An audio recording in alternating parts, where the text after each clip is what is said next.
Salut tout le monde. Voilà la vidéo tant attendue par certains d'entre vous qui envisagent un projet futur en permaculture, tout plaqué de la vie quotidienne, de ce monde tumultueux pour enfin vivre sa vie et réaliser ses rêves. Et je vous annonce que malheureusement pour vous, je n'ai pas la recette miracle entre les mains. C'est pas mes 5 points notés sur une feuille comme ça qui vont réaliser le projet à votre place. Commencez à me connaître, le format de cette vidéo il est de 30 minutes et pas plus. Et donc c'est pas en 30 minutes qu'on va dérouler votre projet et que c'est pas moi avec ma boîte à outils qui arrive en tant que sauveur vais vous fournir les choses toutes faites sur un plateau. Je suis simplement là pour vous donner des pistes de réflexion, une manière d'envisager les choses et essayer d'englober une réponse globale à un ensemble de projets. Et chaque projet étant différent de par la nature des individus, leur vécu, leurs expériences, etc. et leur volonté, on n'a pas tous les mêmes volontés, les mêmes objectifs, et bien ça sera à vous de faire la synthèse de tout ça et d'approfondir. Et encore une fois, sur internet, ça foisonne dans ce sens-là, il y a plein de choses, et donc il faut se nourrir de plein de contenus pour mettre tout ça en synthèse et en parallèle, et essayer de dégager ensuite les idées qui construiront votre propre projet. Donc on va attaquer dans le vif, le temps nous étant imparti. Et la première des choses, le point essentiel, je vous ai mis des petits points pour essayer d'apporter de la clarté dans la complexité. Encore une fois, on ne réduit pas le complexe à du simple. Donc soyez vigilants, ne prenez pas mes propos à la lettre, mais adaptez-les pour vous. Essayez d'en tirer profit pour vous, à votre manière. Donc le premier principe que je souhaiterais mettre en avant, c'est que essayez de penser votre projet avec le cœur avant de mettre le tout dans le mental. Moi j'ai une tendance toujours excessive au mental, j'ai une capacité à mentaliser les choses qui est énorme, par contre à chaque fois ça prend la place sur le cœur, et c'est pour ça que souvent j'ai tendance à partir dans tous les sens, et à un moment donné je suis obligé de me recentrer, de me dire oula, où je vais, qu'est-ce que je fais, pour qui, pourquoi. Et là, c'est le cœur à chaque fois qu'il faut laisser parler. Et ça, malheureusement, on a tendance dans nos sociétés à toujours vouloir intellectualiser et à ramener tout à la raison. Ça, c'est notre conception matérialiste des choses qui, à l'heure actuelle, qui fait que on nous dit que la conscience est le produit de notre cerveau, et donc on résout tout, on essaye de tout résoudre par du mental, du matériel. Rapprochez-vous avant tout de votre cœur, vous concentrez sur votre cœur, et attention à la manipulation mentale qui peut devenir excessive, par exemple, qui vous emmènerait par exemple à vous installer au fin fond d'un trou perdu dans la campagne. Ça, c'est des choses profondes qui remontent, qui émergent en nous souvent, et je suis pas sûr que ça soit très sain comme attitude quand on vise de l'autonomie. Et il ne s'agit pas de s'isoler et vivre au fin fond de sa grotte, à mon sens, mais ça peut être le choix de certains. Donc pensez le projet par le cœur plutôt que par le mental dans un premier temps. Le mental va venir par la suite dans les étapes qui viennent. Et donc j'y arrive tout de suite avec cette deuxième étape qui consisterait à opérer un exode urbain, à l'inverse de l'exode rural qu'on a connu ces dernières décennies. À mon sens, dans un projet d'autonomie et de permaculture, il sera plus facilement réalisable à la campagne qu'à la ville. Je ne dis pas qu'à la ville on ne peut rien faire, il y a des choses qui émergent à la ville, il y a de l'agriculture urbaine, etc. Mais quand on vise un projet global en permaculture et en autonomie, à mon sens, la démarche est plus facile à la campagne. Donc je vise un projet à la campagne. Peu importe où vous allez vous installer à la campagne, favoriser, je sais pas, le village natal où étaient installés nos grands-parents, une région où on a vécu qui nous rappelle des souvenirs d'enfance. Il y a plein de raisons, il y a plein de territoires ruraux, pardon. La France est magique de ce point de vue-là, et je ne vais pas vous orienter, ça vous ferait vos choix entre le nord, le sud, la montagne, la plaine, le sud-ouest, le nord, peu importe. Je favorise plutôt la campagne au détriment de la ville. Et encore une fois, c'est pas une règle universelle. La campagne, qu'est-ce que je fais? Une fois que j'ai décidé ma destination à la campagne, et ben, je prends la décision d'aller m'installer à la campagne. Euh, il y a un dicton qui dit le plus dur est de décider, le reste n'est que ténacité. Donc une fois que vous avez pris la décision, il faut le faire. Il faut passer à l'acte et il ne s'agit pas de tout lâcher et de tout plaquer. On peut faire par étapes si on n'est pas capable de tirer un grand trait sur sa vie d'avant. Ben finalement, on opère une transition. Et ça veut dire qu'on peut continuer d'exercer le boulot qu'on faisait avant, on continue de l'exercer, mais plutôt que de le faire à la ville, on le fait à la campagne. On est d'accord que potentiellement, ben, il y aura moins d'opportunités, mais on peut aussi changer de métier, mais réaliser toujours une activité salariée qui va nous générer toujours un petit peu d'argent. Si, si cette barrière financière que je mettais en avant, et là, toute la vidéo, l'objet repose sur cette barrière financière qui en est une parmi d'autres, et je peux comprendre qu'elle soit vraiment très contraignante pour certains, et ben finalement je continue d'avoir l'activité que j'avais avant, ou je m'oriente vers une autre activité, mais je cherche toujours à dégager un petit salaire. Et c'est pas parce qu'on est à la campagne qu'il n'y a pas d'activité salariale. Et notamment si j'en avais une à préconiser, ben finalement si je vise un projet permacole, j'aurais tendance à m'orienter vers l'agriculture. Que ce soit l'agriculture biologique, conventionnelle, etc. Je vais ramasser des fruits, je vais cueillir des fruits. Il y a de l'emploi à la campagne pour ce genre de choses.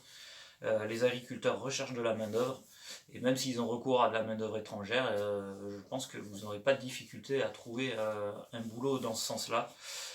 Donc déjà, on commence à orienter les choses vers ce qu'on veut et pas ce qu'on ne veut pas. Hein. On commence petit à petit à lâcher les rênes, hein, à lâcher les brides de notre vie d'avant, mais pas tout d'un coup, puisque l'objectif c'est toujours gagner quand même un peu d'argent pour accompagner la transition vers le projet d'après. Donc à la campagne, l'avantage c'est que vous allez avoir votre activité salariée dans l'agricole, hein, pourquoi pas, et vous allez commencer en fait à créer votre réseau, le réseau des agriculteurs. Ça va parler foncier, ça va parler technique agricole. Vous commencez à baigner en fait dans le monde agricole, dont la permaculture finalement trouve un gros terreau en fait. Hein. L'agriculture c'est un petit peu le cœur, le vivier de la permaculture, et donc vous allez commencer à baigner dans ce milieu agricole avec ses règles, avec ses normes sociales et avec son jargon, etc. Et donc finalement vous allez commencer à mettre un premier pied dans le domaine. Même si c'est pas encore celui qui vous fait rêver, etc., acceptez qu'il faille un petit peu de temps. En parallèle, vous allez vous installer à la campagne, les loyers seront sûrement plus modérés, l'accès au foncier y est beaucoup plus facile. Ça fait partie des avantages, il faut en bénéficier, et c'est là où vous allez commencer à pouvoir changer vos attitudes aussi sur la manière de gérer votre argent. C'est-à-dire qu'avant, ben, vous aviez la corde au cou parce que votre loyer était excessif à la ville, vous étiez dépendant de plein de choses. Là, vous allez voir qu'à la campagne, tout ça va s'alléger au fur et à mesure, et vous commencez en fait une démarche d'autonomie. Sans le savoir et sans voir tous les tenants et aboutissants directs, vous allez voir que tout ça, ça se met en place du moment que vous laissez la possibilité de s'exprimer. Donc ne mentalisez pas trop, laissez votre cœur parler.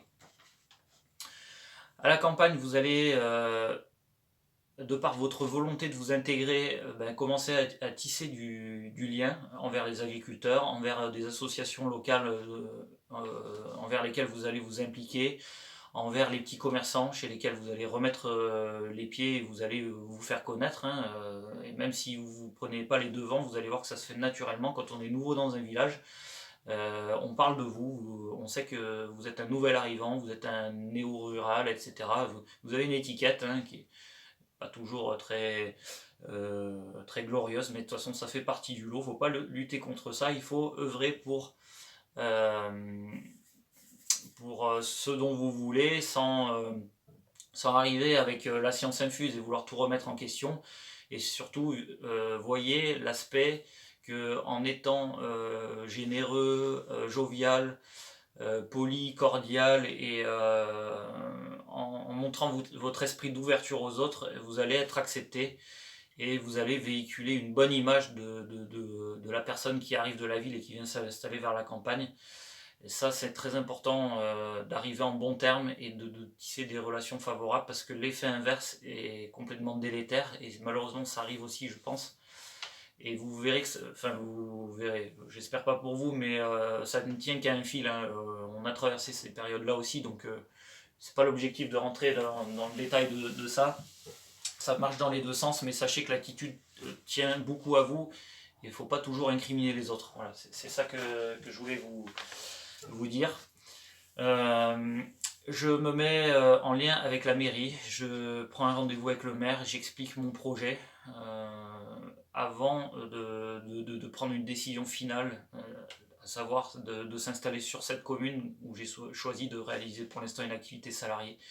Je prends un rendez-vous avec le maire. Pourquoi cet aspect lien avec la mairie est très important? Parce qu'en France, malheureusement, la commune a des prérogatives dans de nombreux domaines et notamment l'urbanisme.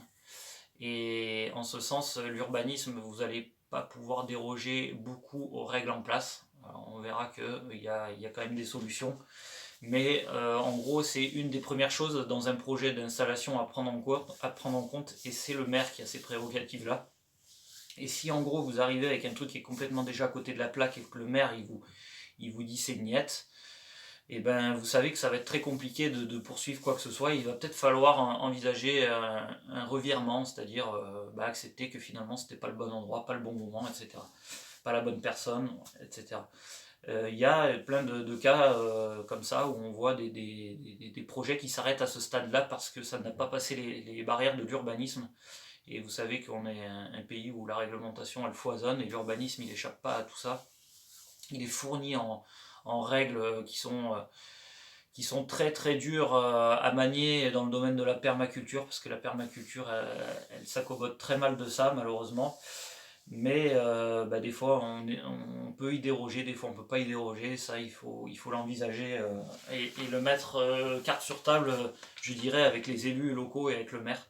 Après chacun fait ce qu'il veut, on peut décider d'aller outre ces règles-là, mais là, moi personnellement, je vous le déconseillerais. Et se mettre la mairie à dos, vous verrez que ça risque de vous apporter beaucoup plus de soucis que d'atouts, parce qu'à mon sens, il y a aussi beaucoup d'atouts d'avoir une municipalité qui est moteur dans votre projet, ou au moins sentir qu'elle vous soutient. Même s'il n'y a pas beaucoup d'actions menées pour vous, vous sentez que derrière, votre projet, on y croit, ou au moins on lui laisse une petite place, une petite chance d'exister. C'est déjà pas mal. Donc une fois que je suis installé sur le village, que j'ai un bon lien avec la mairie, que j'ai commencé à créer mon réseau, j'ai ma petite activité salariée qui tourne, et ben finalement que je m'y sens bien, je sens que mon cœur me dit que voilà, il y a quelque chose à faire ici, dans ce lieu où j'ai mis les pieds depuis quelques mois. L'étape suivante en fait consiste vraiment à prospecter les lieux et à trouver un lieu vraiment où on va s'installer. Et on va lancer cette fois cette démarche d'autonomie, hein, et donc il va falloir également la financer.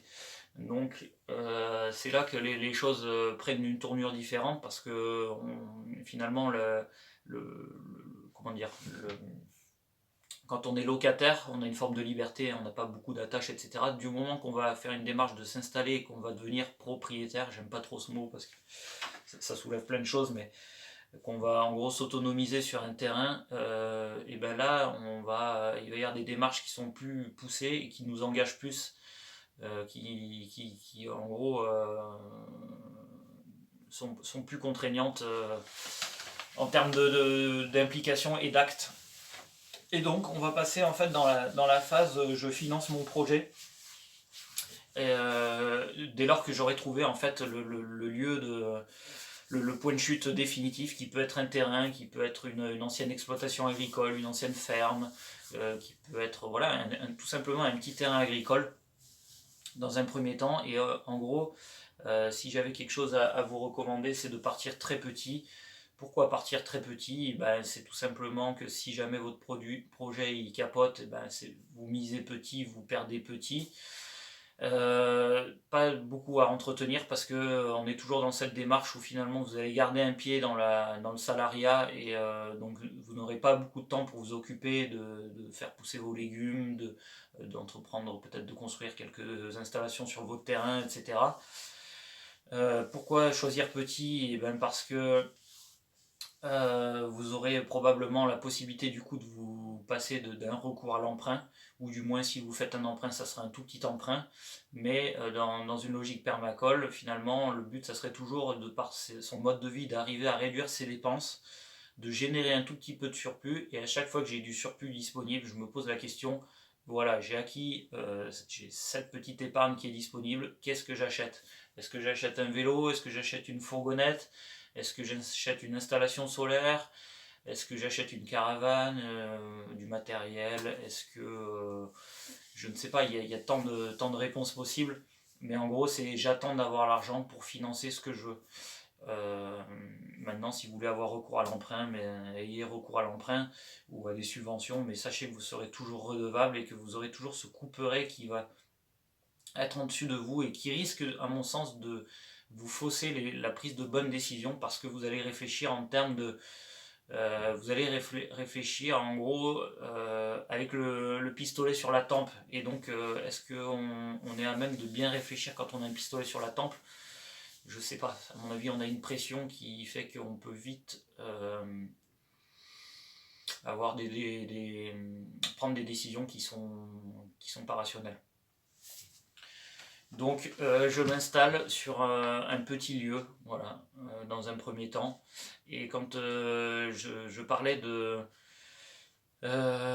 donc conserver une activité salariée, et ben, c'est-à-dire que je crée aussi, de par mon activité salariée, je crée des symbioses, je crée de la relation, j'ai un contact de collègues de travail, etc.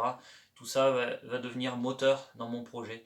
Je côtoie un tel dans mon boulot qui a telle machine, il va pouvoir me la prêter, une tarière pour faire des trous, une débroussailleuse pour défricher, ou des gens qui croient en mon projet vont venir me donner un coup de main le jour où je vais avoir quelque chose à déplacer sur mon terrain, un petit chantier participatif, etc. Ils seront là parce que j'ai bien sympathisé avec eux, ils croient en moi et ils sont contents de voir que ils peuvent vous filer un coup de main.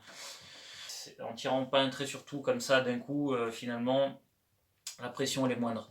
Donc je m'installe sur un petit terrain, je consacre un petit espace dédié à un potager, 100 à 300 mètres carrés environ. J'aménage un petit poulailler d'environ 5 à 10 poules. Et tout ça va à la fois servir à mon autonomie, mon début d'autonomie. Et les petits surplus, si je me débrouille bien, vont commencer à pouvoir être troqués à l'échelle de mon voisinage, à l'échelle de mon village. Commencer à faire savoir que potentiellement il y aura des choses de disponibles et que je peux mettre à disposition via un échange de biens ou de services, ou tout simplement rétribuer un petit peu des choses à ceux qui m'ont filé un coup de main quand j'en ai besoin. Ça fait partie aussi du surplus. Et donc on voit on peut garder à cheval une petite activité qui nous prend la moitié de la journée, on va dire, et l'autre moitié de la journée est consacrée à notre projet. C'est quelque chose qui me semble réalisable, et finalement on a mis un pied, on met des pieds, un pas chaque jour devant l'autre pour viser l'autonomie. Encore une fois, derrière autonomie, il y a toujours cette notion de liberté, cette recherche de liberté en permaculture, de s'émanciper d'un système qui, quand on commence à l'appréhender, on s'aperçoit qu'il n'est pas fait pour nous, il n'est pas fait pour nous rendre heureux, il n'est pas fait pour nous rendre libres. Et donc, eh ben, chaque jour, on met un pas en avant pour se défaire de certains liens. Bien sûr, inévitablement, on dépend toujours quelque part d'un autre. Il ne faut pas croire que la liberté est totale. Il y a quand même aussi des choses à respecter en société, etc. Donc attention à pas tomber dans des excès non plus derrière cette recherche de liberté. Ensuite, donc après avoir fait mon petit potager, mon petit poulailler, quand même là on reste dans des fondamentaux de la permaculture.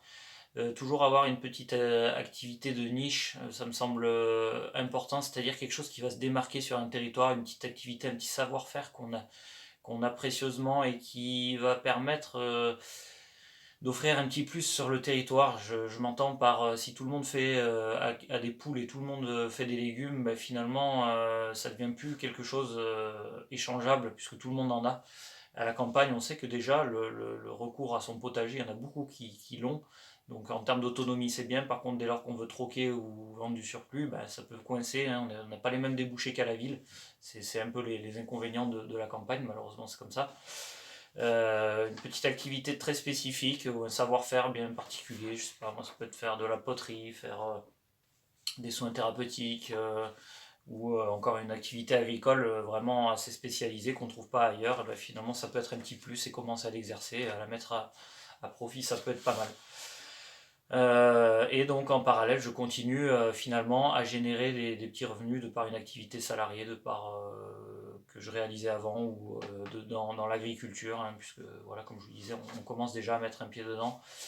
Euh, Jusqu'à un terme, en fait, finalement, faire en sorte que cette activité salariée, elle s'efface, elle s'efface au fur et à mesure que mon projet y prend et que je m'affranchis de beaucoup de besoins et de dépenses.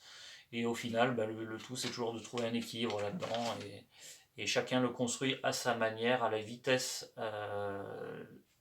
qu'il peut et toujours jusqu'à son objectif recherché. Est-ce que c'est la liberté totale? Est-ce que c'est vivre paisiblement et faire sa place en lien avec les autres? Est-ce que c'est vivre complètement reclus sur soi? Ça peut être aussi une option, hein, je n'exclus rien. Quand dans une précédente vidéo, je vous expliquais l'intérêt d'avoir une serre pour les semis spontanés, hein, pour donner une seconde vie aux plants qui risquent de mourir de par le gel, notamment à l'automne. Ils trouvent une deuxième vie dans une serre. Une serre, c'est un outil très efficace pour avoir des légumes toute l'année. Et dès lors qu'on a une petite surface, à mon avis, c'est dommage de se priver d'une serre. Même si ça prend de l'espace, vous n'en serez que satisfait.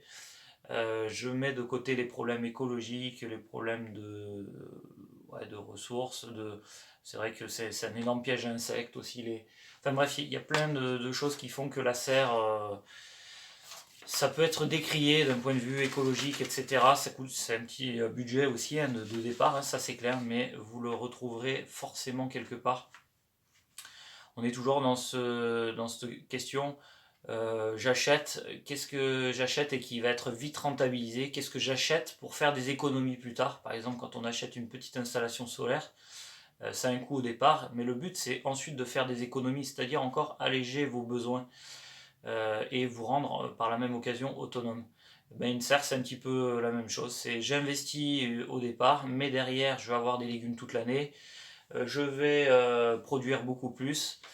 Et donc je vais être autonome alimentairement et donc enlever ce poste charge alimentation de mon budget et je vais être content de produire mes légumes toute l'année puisque enfin ou quasiment toute l'année puisqu'on voit qu'on allonge sacrément les périodes. Donc installer une petite serre, ça me semble vraiment primordial. Le petit poulailler, la petite zone potager et après une activité qui se démarque un petit peu du lot, que ce soit une activité agricole, une activité artistique, un domaine de compétences particulier dans le domaine de la formation, de l'informatique, etc. Voilà, en gros, je vous ai brossé la transition du monde d'avant jusqu'à votre futur monde d'après. De manière très synthétique, on est bien d'accord, hein, c'est pas la recette miracle. Je voudrais pas que plus tard vous m'accusiez de vous avoir mené sur un mauvais chemin, donc profitez-en aussi, je dirais, avant votre départ pour vous immerger dans des exploitations agricoles, chez des petits agriculteurs, chez des gens qui pratiquent la permaculture, pour vraiment vous rendre compte de ce que c'est, ce que ça peut représenter, voir ce que vous voulez appliquer chez vous, ce que vous ne voulez pas appliquer chez vous, reproduire ou pas dans votre système à vous.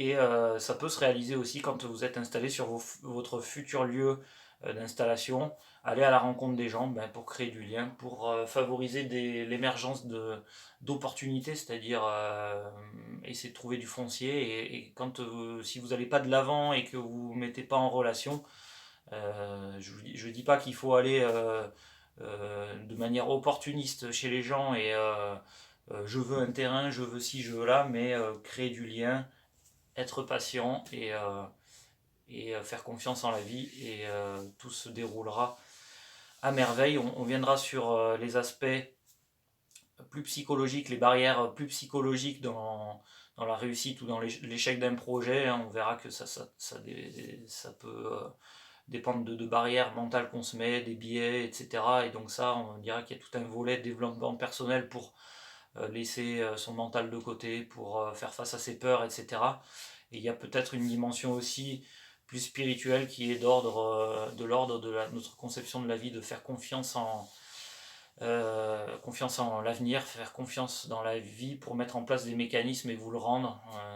La pensée positive, les lois de l'attraction, etc. Donc là, je suis en train un petit peu de dévier, mais pour vous dire que c'est toutes ces dimensions qui rentrent dans la conception d'un projet et qui peuvent nous servir. On se met souvent des barrières et en fait, on est très souvent très focalisé sur les parties matérielles des projets, alors qu'en fait, il y a toute autre dimension à côté qui coexiste et qu'on passe sous silence et qui ont probablement un grand rôle à jouer. Donc ça peut être aussi l'occasion d'en discuter au cours de prochaines vidéos ou tout simplement je ferai parler des gens qui vous parleront mieux que moi de ça dans mon entourage très proche et ça fera en même temps ça leur permettra de s'exprimer autour de ce sujet-là et de vous apporter des clés aussi sur ces dimensions plus spirituelles ou d'ordre du développement personnel. Voilà, j'en ai terminé avec cette vidéo. Laissez vos commentaires, commentez, faites part de vos expériences personnelles. Et encore une fois, tous les porteurs de projets, lancez-vous, vous ne regretterez pas. De toute façon, chaque échec est l'occasion de tirer des conclusions positives aussi sur ce qui n'a pas marché. Donc, c'est jamais totalement perdu. Le tout, c'est de ne pas se mettre dans des situations compliquées à rétablir et ça n'en vaut pas la peine. Et voilà, mais je connais très peu de personnes qui ont franchi le pas et qui en ressortent déçus ou vraiment dans des impasses. À très bientôt pour les prochaines vidéos. Merci.